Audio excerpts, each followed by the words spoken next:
Dès ce soir et pendant 3 semaines, le journal Les Municipales sur France 3 Alsace. Bonsoir Anne de Chalandard. Bonsoir David. Alors je le disais tout à l'heure dans les titres Anne, tout savoir, tout comprendre d'un scrutin qui comprend beaucoup de changements pour cette édition 2014. Oui, et ce dimanche, c'est le démarrage officiel de la campagne électorale avec des règles particulières en matière de propagande électorale que doivent respecter scrupuleusement les candidats et notamment en termes d'affichage sur les panneaux électoraux.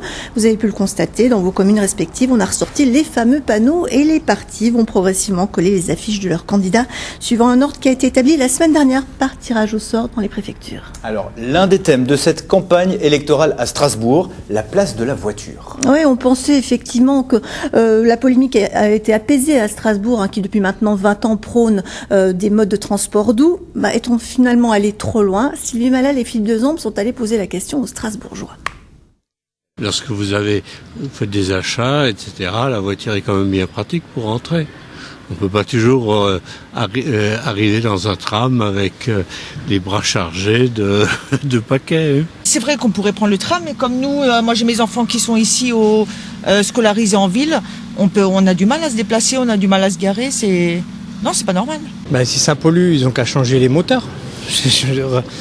On a de quoi maintenant de changer les données au départ, au lieu de pleurer tout le temps et de taper sur les gens. C'est difficile à trouver une place et puis il faut payer, c'est cher. S'il faut tourner à chaque fois une demi-heure pour trouver une place, on perd du temps. Quand on n'est pas au centre-ville, c'est pas très important. On se garde dans les parkings souterrains, on fait ses courses, il y a les trams. J'ai pas de permis. D'accord. Voilà. Et ça vous manque pas?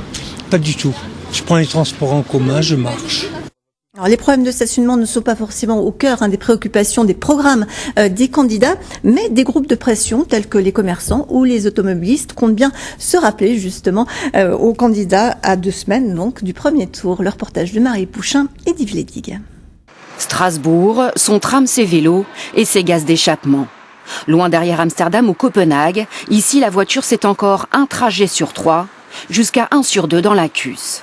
Premier mode de déplacement, la voiture est aussi la dernière roue du carrosse selon l'association de défense des automobilistes. Il y a pratiquement 84% qui considèrent que l'offre de stationnement n'est pas suffisante. Doléances d'automobilistes, questions aux candidats. Avec son enquête en ligne, l'association veut peser dans la campagne.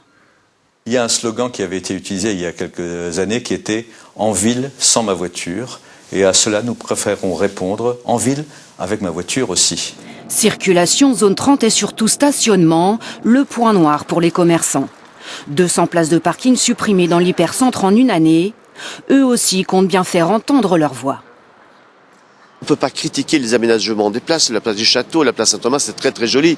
Mais justement, planquons la voiture, ne la laissons pas, libérons de l'espace pour une qualité de vie pour les piétons, mais à condition d'avoir des ouvrages suffisamment pas trop loin pour planquer la voiture.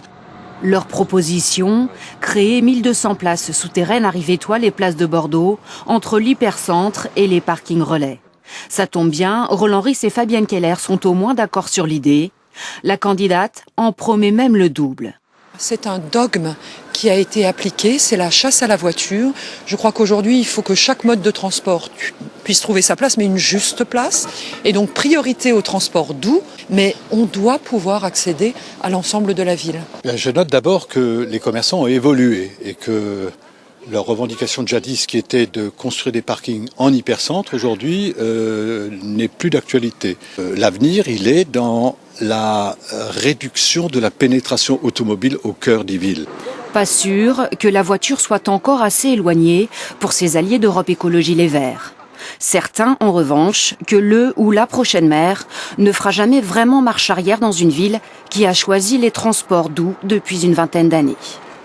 Alors après la voiture, l'emploi, préoccupation numéro 1 des électeurs pour ces municipales. Ah oui, le sujet est sensible au point que les candidats s'étripent sur les chiffres. On l'a vu à Colmar de notre débat d'avant-premier tour. Selon Gilbert Mélière, vous le voyez dans son tract de campagne, tout va bien. Colmar serait la ville où l'emploi le plus progressé dans la région avec plus 12%. Selon son adversaire de droite, Bertrand Burger, au contraire, le chômage aurait explosé, plus 73% d'augmentation à Colmar entre 2008 et 2013. Alors, qui dit vrai, qui dit faux? Nous sommes allés voir les chiffres, les vrais. Entre septembre 2008 et septembre 2013, c'est-à-dire durant le mandat de Gilbert Meyer, le taux de chômage à Colmar est passé de 5,9% à 8,9%, ce qui fait une augmentation de 50% en 6 ans, soit la hausse la plus forte enregistrée dans les 3 grandes villes alsaciennes. Mais cette augmentation est à nuancer, puisque parmi les 3 grandes villes, Colmar reste la cité dans laquelle le taux de chômage est le plus bas.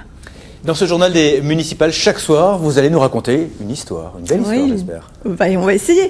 Il était une fois la commune du Bonhomme dans le Haut-Rhin, 813 habitants au dernier recensement, 15 sièges à pourvoir aux prochaines élections municipales. Et là, on ne manque pas de prétendants puisque 60 candidats sont inscrits en préfecture, soit 4 listes complètes, car il y a en effet 4 prétendants à la succession du maire qui ne se représentent pas. Le Bonhomme détient donc le record en Alsace du nombre de candidats pour une commune de plus de 1000 habitants. On aurait dû voir des images du Bonhomme. Malheureusement, on n'a pas eu, mais je vous propose d'écouter un des habitants, Daniel. Et depuis que je suis au Bonhomme, ça fait bientôt une trentaine d'années. Ça a toujours été comme ça. Mais c'est bien. Il y a de l'ambiance. Ce qui va être le plus amusant, ça va être le dépouillement. Je pense qu'il y en a pour quelques heures. Je pense que ça termine à 18h, il y en a jusqu'au moins 24 heures, sinon 2 heures du matin, quoi. On va bien s'amuser. Et puis on va terminer avec le classement du jour, le classement de ce lundi. Ouais, il est signé de l'internaute.com. Le site internet a classé les maires des 36 000 communes de France. Roland Ries, maire de Strasbourg, arrive en 4e position. Gilbert Meyer, maire de Colmar, en 5e position. Le maire de Mulhouse à la 11 735e place, mais qui se console parce que pour les plus grandes villes, il arrive à la 18e place. Et la première place, c'est Roland Ries. Un classement relativisé quand même.